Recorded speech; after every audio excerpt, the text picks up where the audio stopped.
Quantos acharam? Dá um glória a Deus. O verso 15 diz assim: haverá mãe que possa esquecer seu bebê que ainda mama e não ter compaixão do filho que gerou? Embora ela possa esquecê-lo, eu não me esquecerei de você. Amém? Fala para quem está ao seu lado assim, ó. Tente outra vez. Vai falar com vontade agora, irmão. Tente outra vez. Amém? Aleluia. Meus amados, quantas vezes você já se deparou falando ou ouvindo a seguinte frase: dá mais uma chance, por favor. Eu acho que os maridos estão aqui. Quantos maridos estão aqui? Fala pelo menos 5 vezes na semana essa frase. Dá um glória a Deus. Uma frase curta, porém com uma responsabilidade tão grande de quem escuta e daquele que faz a súplica. Porque a gente pensa que dá mais uma chance, por favor, é só para quem falou, Raul. Não é, para quem está escutando também é uma responsabilidade. Não é verdade, gente? Sim ou não? E eu coloquei uma pergunta aqui, né? Será que você usou essa frase hoje? Se você usou essa frase hoje, irmão, que você acabou de acordar, tá a luta pro seu lado, tá travada a luta, tá feia a coisa. Mas será que a gente tem acreditado que a oportunidade da nossa vida, os nossos sonhos, realizações, estão nas mãos das pessoas? Ou diante de tantas escolhas que a gente faz, que conduziu a gente a erros, a danos, a faltas, e hoje com muita disposição e humildade, a gente precisa pedir mais uma chance para uma pessoa? E eu vou falar algumas coisas aqui, que talvez você precisa tentar outra vez, e dentro de um contexto você vai entender qual é a pregação, então não faça um pré-julgamento antes. Escute primeiro o que eu vou dizer, e talvez você está sentado aqui, talvez vocês estão aqui, e talvez o tente outra vez é no casamento.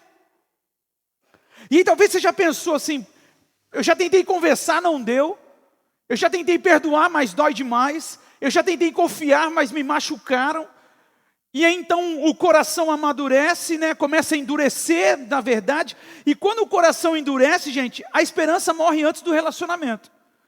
Escuta, eu não estou falando aqui para abusos, eu não estou falando aqui para agressões, não é sobre essa questão de tentar outra vez no casamento que eu estou dizendo.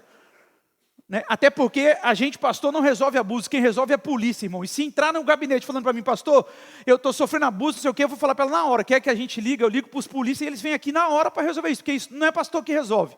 Isso quem resolve é a lei, não sou eu. Então, eu não estou falando para tentar outra vez de uma agressão, eu não estou falando para tentar uma outra vez de algo que você sofreu, algo fisicamente ou emocionalmente, mas eu estou falando porque às vezes a gente está desistindo por nada. E se Deus ainda estiver escrevendo uma história com essa família? Então tentar outra vez, gente, é a gente empenhar esforços novamente. Talvez tentar outra vez na vida profissional. Talvez você abriu um negócio e não deu certo. Talvez você perdeu um emprego. Talvez você foi desacreditado. E agora você carrega um rótulo o quê? De fracasso. Mas o fracasso não é a sua identidade. O fracasso é um episódio. Pega isso aqui, ó. Fracasso não é a sua identidade, o fracasso é um episódio. Gente, todo mundo dá com burros na águas em um momento da vida. Todo mundo. Em alguma área dá, irmão. Ah, pastor, meu casamento sempre foi bom, nunca dei com burros na água. Mas você pode passar uma luta financeira, como o pastor João acabou de pregar aqui. Você pode enfrentar um problema na vida profissional. Você pode enfrentar um problema com os filhos. Você pode enfrentar, Marcão, um problema de saúde. A gente está sujeito. E tentar outra vez e a gente tentar de novo.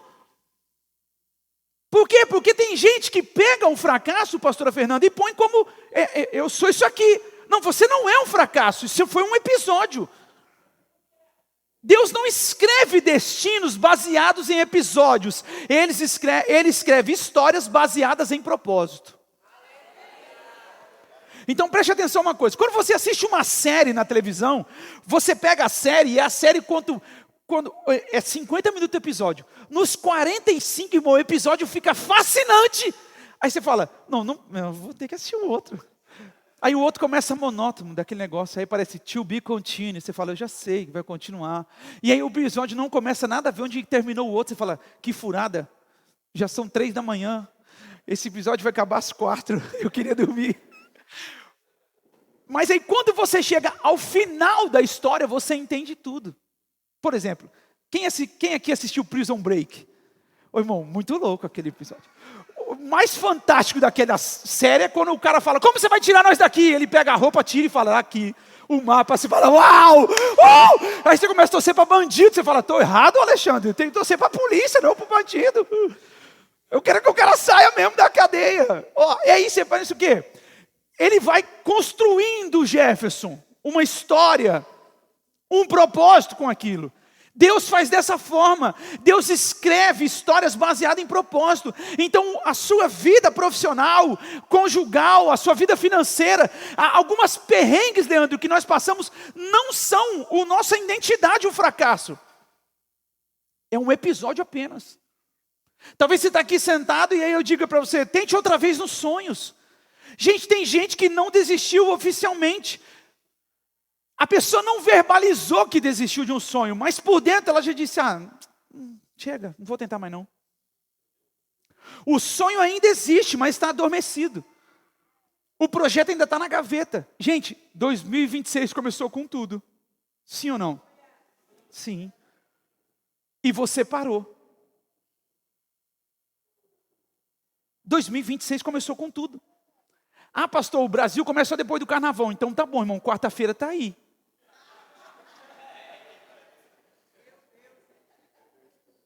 Você vai esperar a quarta ou vai começar amanhã, que é segunda? Ainda está no seu coração, mas você está sem coragem, porque o medo e se der errado de novo, paralisa mais do que o erro do passado. Gente, o nosso medo de dar errado de novo paralisa muito mais a gente do que o erro do passado, do que a gente olhar para trás e falar, não, o medo, a gente fala, não cara, vai dar ruim, não vou, vai parar, não vou tentar.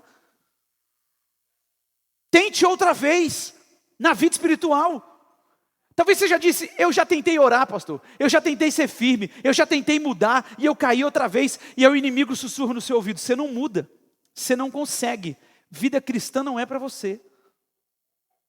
Mas aí o texto que eu li vem e diz para você, mesmo que a mãe esquece de um filho, eu todavia não me esquecerei de você. E gente, por que o escritor de Isaías faz essa comparação? Quantas mulheres aqui já tiveram filhos e amamentaram? Levanta a mão para mim ver.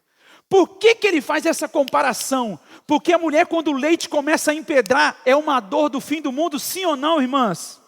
Sim ou não? E ela está dizendo o seguinte, o escritor está dizendo o seguinte, como a mãe que o leite está empedrando e dói, pode esquecer de um filho, ela ainda pode esquecer, eu todavia não me esquecerei de você. Deus não esqueceu de você, Deus não esqueceu da sua história. Agora, o grande perigo do tente outra vez é o seguinte, o maior perigo não é errar, irmão, é permitir que o erro defina a sua identidade.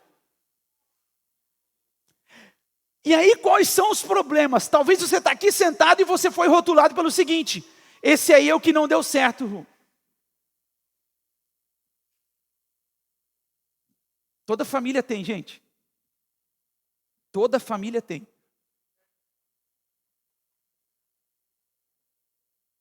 Toda família tem. Aqueles que botam o rótulo assim, esse aí é o que não deu certo.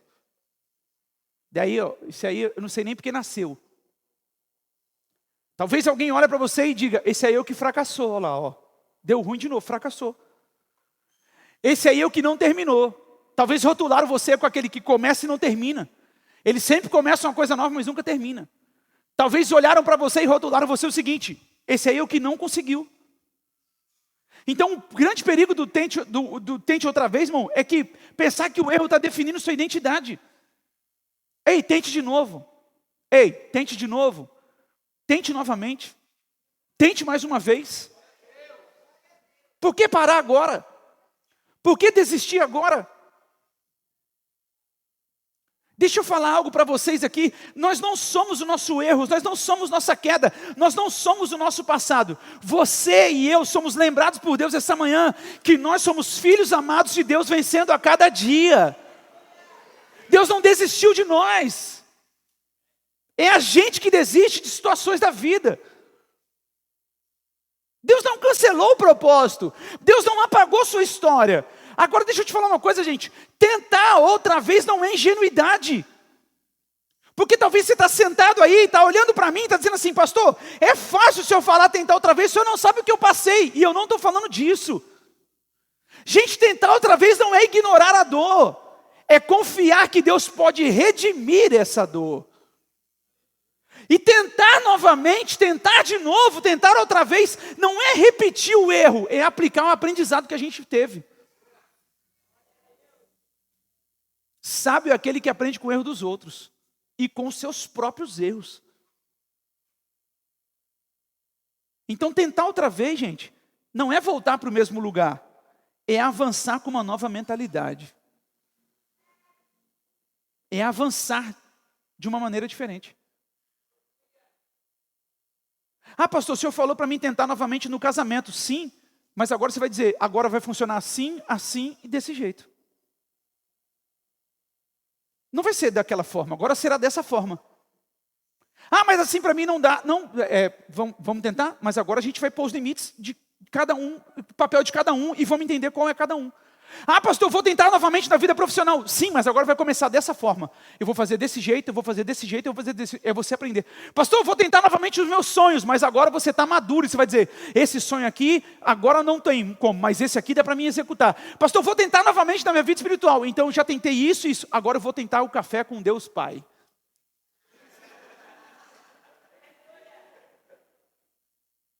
Então a gente tentar novamente, mas entendendo que os erros do passado não vai deixar a gente ingênuo. E aí deixa eu te fazer algumas perguntas. Como é que tem sido a sua história até aqui? Você acredita que pode tentar outra vez? Porque quanto à vida, há esperança. E para o Deus que a gente serve, até depois da morte, Deus pode ressuscitar e ter esperança novamente. Eu nunca vi, irmão, e de verdade, irmãos, eu não sei se eu tenho coração para ir num velório e ver alguém ressuscitar. Então, vamos lá, né? Se Deus fizer, amém. Mas que eu não esteja do lado do caixão nessa hora. Que não seja na hora da minha oração lá no velório. Mas você acredita que você pode tentar de novo? O que é mais fácil para você hoje? Desistir ou persistir?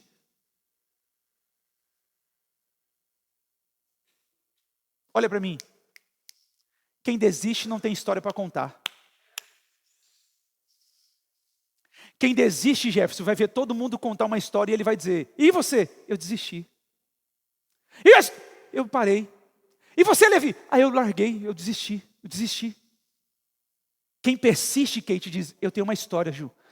Aconteceu isso, Deus deu um 360, um rebuliço, algo moveu, Deus fez alguma coisa e algo aconteceu. Agora aquele que desiste, ele fala, e aí, Raul? Ele fala, eu desisti. Outra pergunta, vale a pena correr o risco novamente por alguém? Vale, mas agora você está pondo as regras. Se você quer tentar de novo, a gente vai tentar, mas dessa forma. Não será mais desse jeito, não será mais dessa forma, vai acontecer desse jeito, agora as coisas vão ser diferentes, porque eu decidi aprender com os meus erros e não ser ingênuo e falar, agora tem uma nova forma de fazer. E talvez você está sentado aqui e a pergunta que você está fazendo é o seguinte, será que existe uma nova chance para mim? Nós podemos ter chegado até aqui, gente, sendo modelado por conceitos e concepções que fizeram ao seu respeito. Pode ser que dentro do seu contexto familiar e relacional, muitos disseram que não havia mais jeito para a sua vida. E hoje, você se limita ao que recebeu em toda a sua trajetória de vida. Não somos melhores ou mais hábeis, pelo contrário, gente, nós estamos aqui porque pessoas imperfeitas como somos e somos assim, fomos alcançados pela misericórdia, a graça e o favor de Deus e a compaixão de Jesus. Então é a graça dele que nos alcançou e fez a gente estar aqui essa manhã.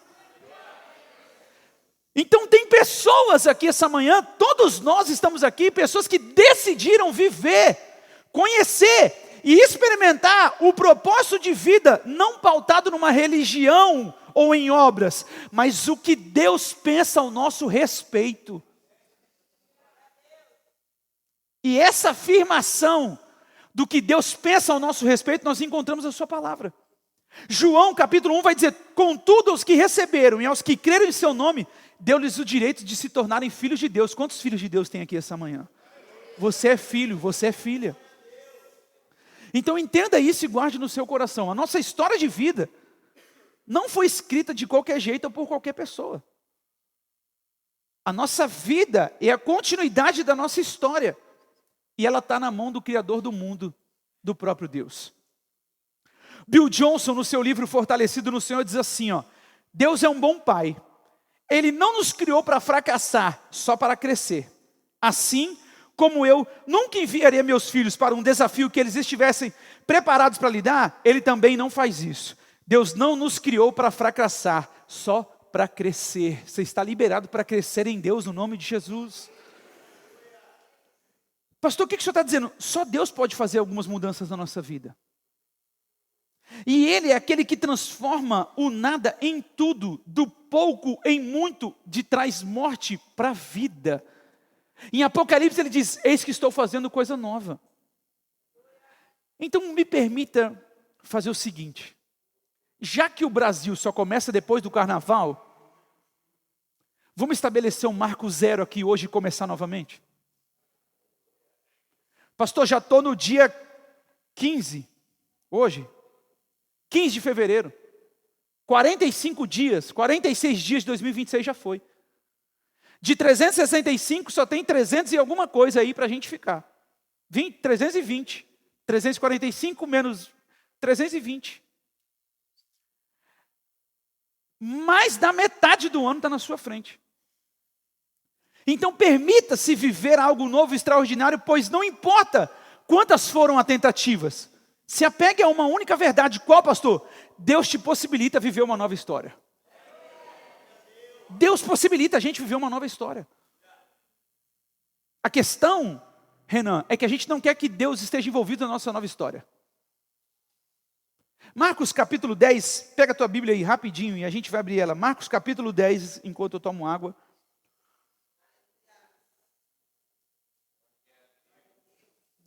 Marcos capítulo de número 10, o verso de número 46, diz assim.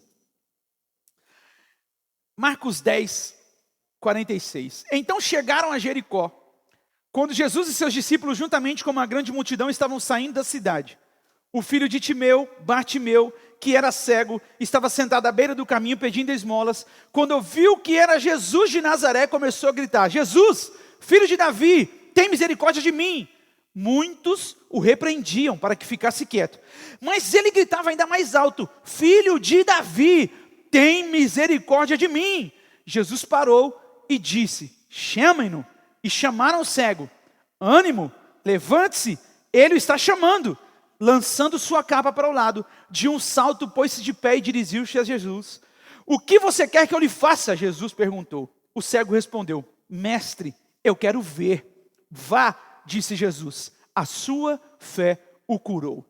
E imediatamente ele recuperou a visão e seguiu Jesus pelo caminho. Eu queria te dar 3 passos para você tentar outra vez.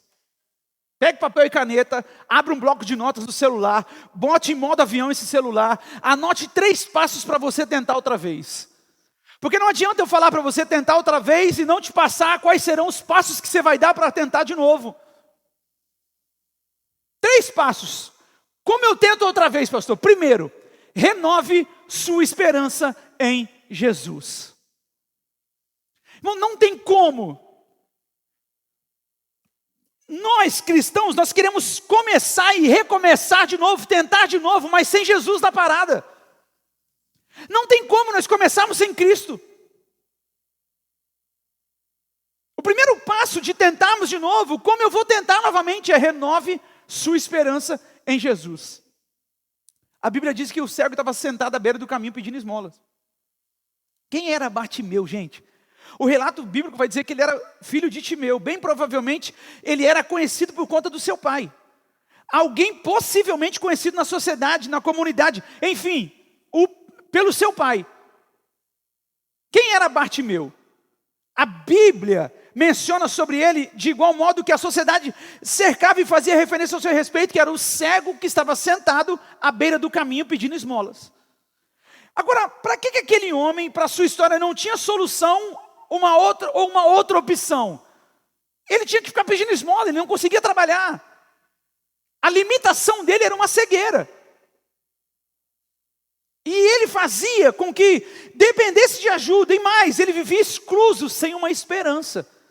De repente, a história de vida pode ser comparada a desse homem, por quê?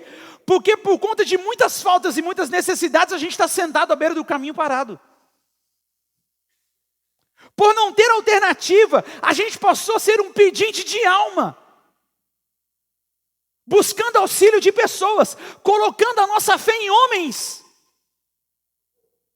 Colocando nossa fé nos relacionamentos, colocando nossa fé no trabalho, colocando nossa fé nos nossos sonhos, colocando a nossa fé no nosso dinheiro. Tentando buscar uma verdade, uma paz e uma vida plena, sem renovarmos nossa esperança em Jesus. João capítulo 14 vai dizer: deixo-lhes a minha paz lhes dou, não como o mundo dá, não se perturbem os seus corações e não tenham medo. Gente, não tem como a gente recomeçar se a gente não renovar nossa esperança em Jesus. A gente quer recomeçar de muitas formas, mas sem chamar o Senhor para esse negócio. Tentar outra vez não é tentar sem o mestre, não é tentar sem o Senhor. Você já viu que não dá certo. Você já quebrou sua cara por tentar sozinho. Você já se deu mal por tentar fazer do seu jeito. Essa manhã o Espírito Santo te trouxe aqui para dizer para você: tenta comigo agora. Me chama para essa parada.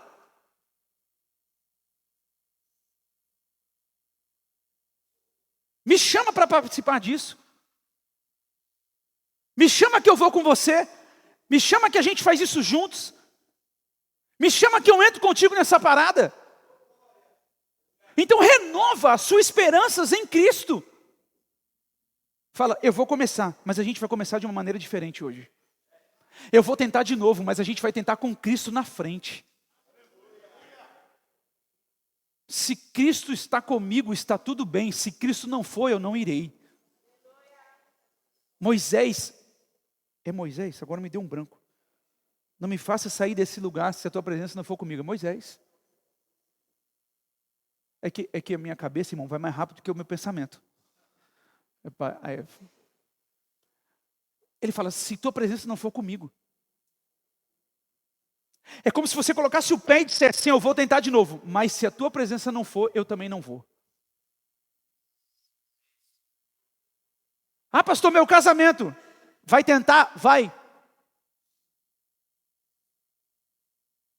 A primeira regra é: dia de culto será inegociável, a gente vai para a igreja. Mas tem gente que quer começar de novo no casamento e deixando Jesus do lado de fora. Um domingo como esse ele fala: eu quero ir para a praia. Daqui 3 minutos começa.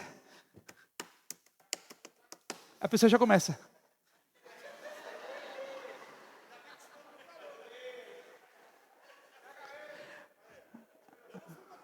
Foi não, né, Marcão? Não, você nem pode, tem que ficar aqui na igreja.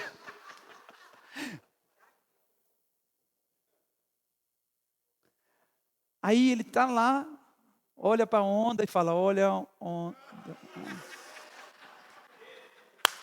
Aí.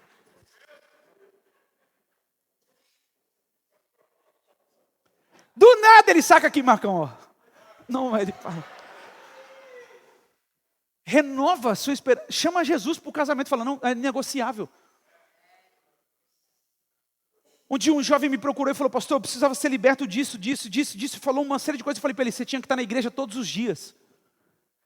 Ele falou: pastor, mas aí só tem culto quinta e domingo. Aí ele falou: pois bem, pastor, vou na Batista segunda, na Assembleia na terça, na outra na quarta, aqui na quinta, na sexta. Ele falou: eu não vou começar de novo sem Jesus, eu não vou tentar de novo sem Jesus.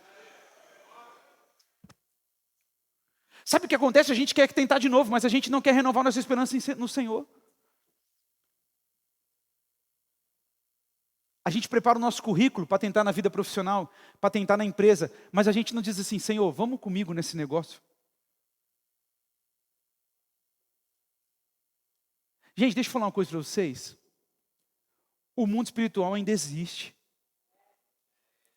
Quantos aqui conhecem testemunho de pessoas que não tinham formação profissional, mas não tinham um cargo de alta patente dentro da empresa porque Deus abriu a porta? Quantos aqui conhecem testemunho? Eu também conheço. Meu pai não tinha estudo, meu pai se aposentou como gerente geral de injetora da Melita do Brasil, aqui em Guarulhos. Sem estudo, meu pai fez supletivo, lembra do supletivo? Meu pai fez supletivo. A empresa contratou uma professora particular para ele se formar. Porque Deus abriu uma porta. Sabe o que é o problema, Jefferson? Hoje, Fernanda, a gente se especializa. E está tudo certo, tem que especializar. Porque o crente não é mais aquela escória da sociedade. O crente agora é médico, é advogado, é gente inteligente. Não é qualquer um. Você precisa se especializar, mas precisa dizer o seguinte: o Senhor vai abrir a porta. Porque eu estou plantando uma semente e é Deus que vai abrir. Não, a gente começa a fazer inglês, espanhol, especializa, faz faculdade, faz pós, faz engenharia, faz uma série de coisas, estuda um monte de coisas, aí fala: eu vou entrar pelo meu mérito. Deus está falando: não é pelo teu mérito, é pela minha graça. Renova a esperança, mas começa comigo. Quer abrir empresa, mas me chama para ser o empreendedor dessa empresa, o empresário dessa empresa, o dono dessa empresa. Coloca uma placa lá: essa empresa é dirigida por Jesus. A gente quer tentar de novo, mas quer deixar Jesus de fora. Tem um monte de sonhos, Elton, para realizar, mas não quer chamar o Senhor para realizar os sonhos. Aí canta a música do Fernandinho: os teus sonhos. Não é o teu sonho, é o sonho dele que é maior do que o nosso. Renova a sua esperança em Jesus.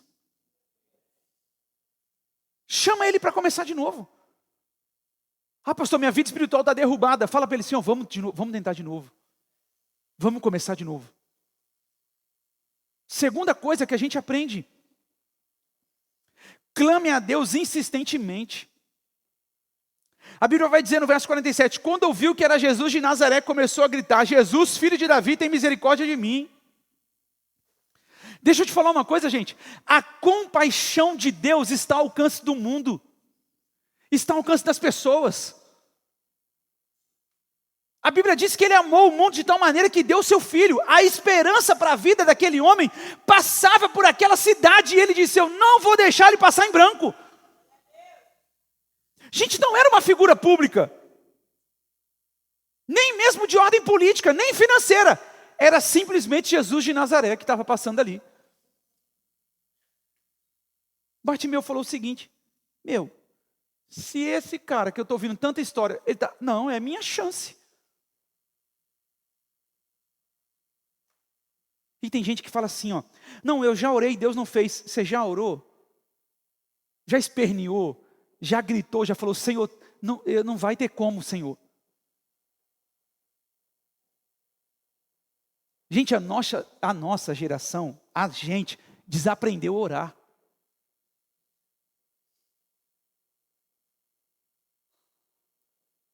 A gente faz uma oração e fala: o Senhor está na frente. Não, irmão. A Cassiane está cantando até hoje: Deus vai na frente, abrindo o caminho, quebrando a corrente, tirando os espinhos. Vai, irmão, para a guerra. Em meio a uma multidão que passava a seguir Jesus Cristo, apenas uma única voz ressoou e chamou a atenção de Jesus. Foi daquele homem chamado Bartimeu. Irmão, o grito não era de desespero, nem de loucura. Era uma declaração que ele estava afirmando, dizendo: só o Senhor pode mudar a minha história. Só Jesus pode mudar a minha história.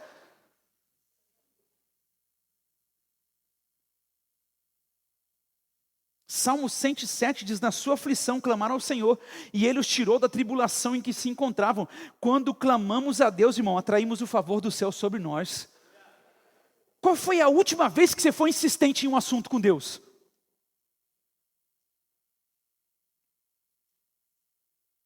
Ah, pastor, a Bíblia diz para a gente não usar de vãs repetições. A Bíblia está falando para orações de terço. Orações de reza, não é oração de você falar, Senhor, olha eu aqui de novo. Oh Senhor, eu aqui de novo, Senhor, por essa mulher que o Senhor me deu, Jesus. Visita ela, Jesus, não pesa a mão não, porque se pesar a mão nela vai pesar em mim também, porque nós é uma só carne. Tem marido que não está dando certo no casamento e esposa, porque você está mandando pesar a carne, seu bobo. Você é uma só carne com ela, vai pesar a mão no você também. Tem marido orando, pesa a mão nela, a mão pesa no você também. Tem mulher orando, pega ele, Jesus, vai pegar, vocês dois são uma só carne, irmão, vai pegar você também.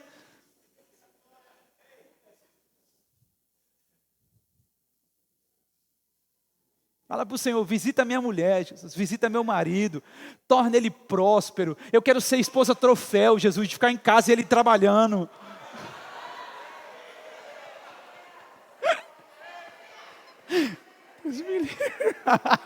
A avó Maria falou, glória. Ai. Qual foi a última vez que você clamou insistentemente? Fez uma oração pelo casamento e pensa que pode transformar tudo. Fez uma oração pela porta de emprego e acha que Deus tem a obrigação de abrir a porta. Irmão, Bartimeu ficou gritando. E os caras falando, cala a boca, velho, para. E ele falou, não, eu vou chamar, porque eu sei que ele vai ouvir. Ei, gente, clama. Eu não sei que loucura você vai ter que fazer, irmão. Acordar de madrugada. Sei lá. Fazer um propósito, sei lá o que você vai ter que fazer. Não tem uma receita. Gente, deixa eu te falar uma coisa. Vida cristã não tem uma receita. O que deu certo para um não dá certo para outro. Deus não está nessa caixa dizendo assim, ó, só funciona assim. Não, Deus tem a sua multiforme graça. Então escolha o jeito de Deus e seu de fazer e faça. Mas clame a Deus insistentemente. Primeira coisa, renove sua esperança em Jesus. Segundo, clame a Deus insistentemente. Eltinho, vem filho. Terceiro e último ponto, tenha expectativa que algo novo vai acontecer.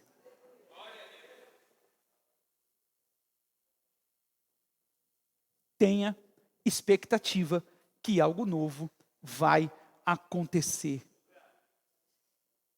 Eu queria um negócio, mas não tem nada aqui. Uma blusa e uma capa. Até alguém tem uma blusa, uma capa para me emprestar? Não tem? Ô, Bi, presta essa fralda do nenê.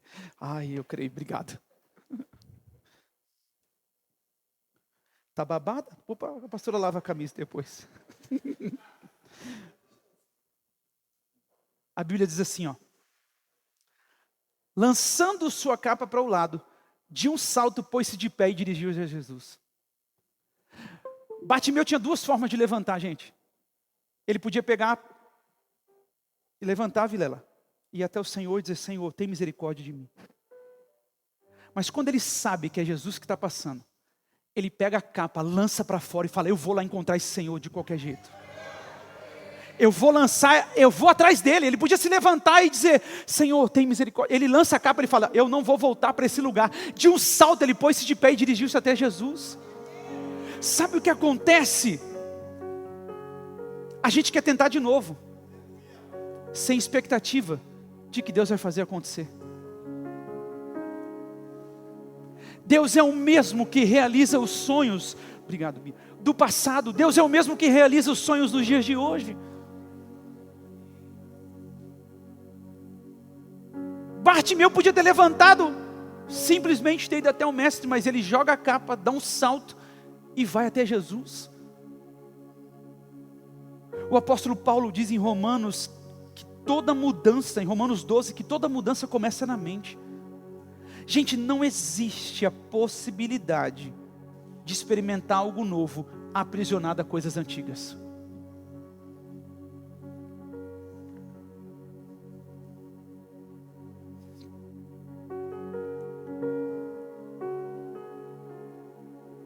Bartimeu, as pessoas percebem que Jesus vai falar com ele.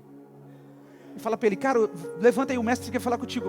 Irmão, quando Jesus se direciona até aquele homem, a primeira ação dele foi se desfazer de tudo que poderia afastar ele da presença de Jesus. Tudo que prendia ele de viver uma nova vida, ele falou, não, isso aqui eu vou deixar tudo para trás.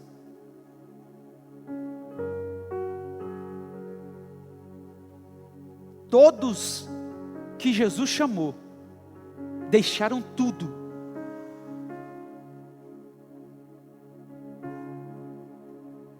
Todos. Sabe qual é o nosso problema? A gente quer tentar de novo.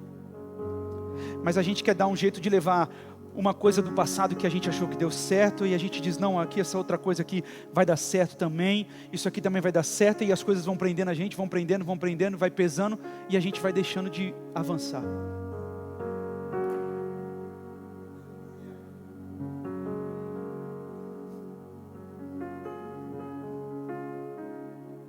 Gente, aquela capa deveria ter um valor emocional. Aquela capa deveria ter um significado para a vida dele. Mas ele decide que algo novo vai acontecer. E a Bíblia diz, portanto, se alguém está em Cristo, é nova criatura. As coisas velhas se passaram, eis que tudo se fez novo. Bartimeu taca a capa para cima. Pastor, o que o senhor está dizendo? Que o lance de Bartimeu jogar a capa para cima, ele está dizendo o seguinte: eu estou renunciando essa dor, eu estou renunciando essa frustração, eu estou renunciando essa rejeição, orfandade. O pecado que me prendia, eu estou deixando de lado. Uma trajetória de insucessos marcada pelas circunstâncias, eu estou abandonando. Pois se eu estou com Cristo, renovando minha aliança com Ele, clamando insistentemente, eu tenho certeza que algo novo irá acontecer. Vem, Marcão. O louvor pode vir.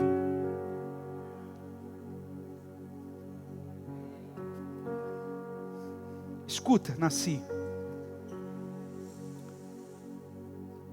Onde a gente precisa tentar de novo hoje?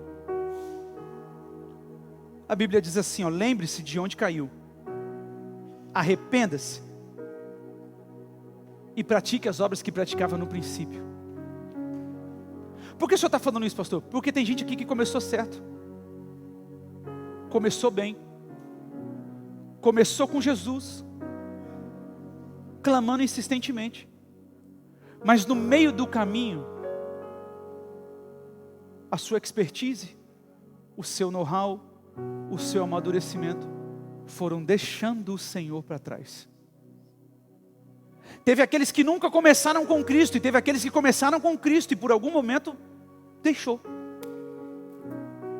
Pode ser que a condição de alguns aqui não seja igual desse homem que era cego e tinha muitas necessidades, mas pode ser que hoje você esteja aqui sem estímulos para prosseguir sua vida. Afinal, foram tantas tentativas e frustrações que o melhor que você tem pensado é em fazer é desistir e parar do que tentar de novo.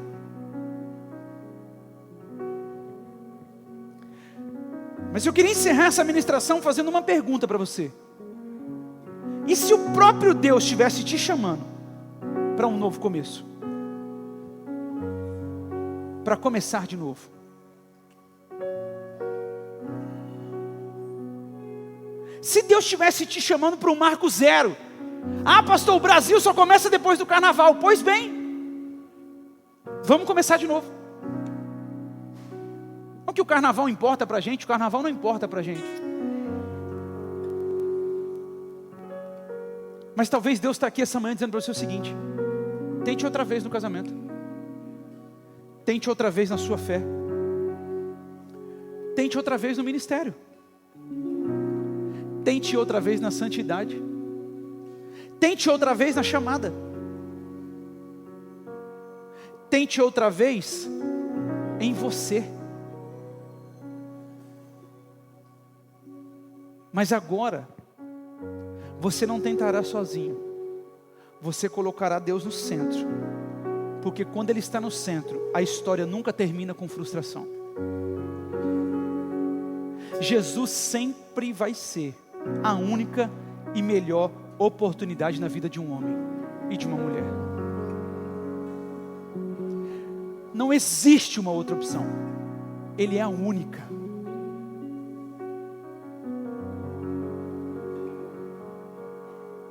Pastor, o senhor não sabe a condição que eu entrei aqui. Tudo bem. Eu não sei mesmo.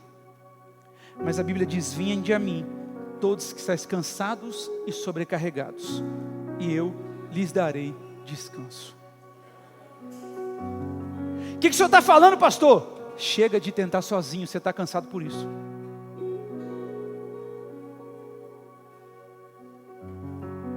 Chega de tentar sozinho.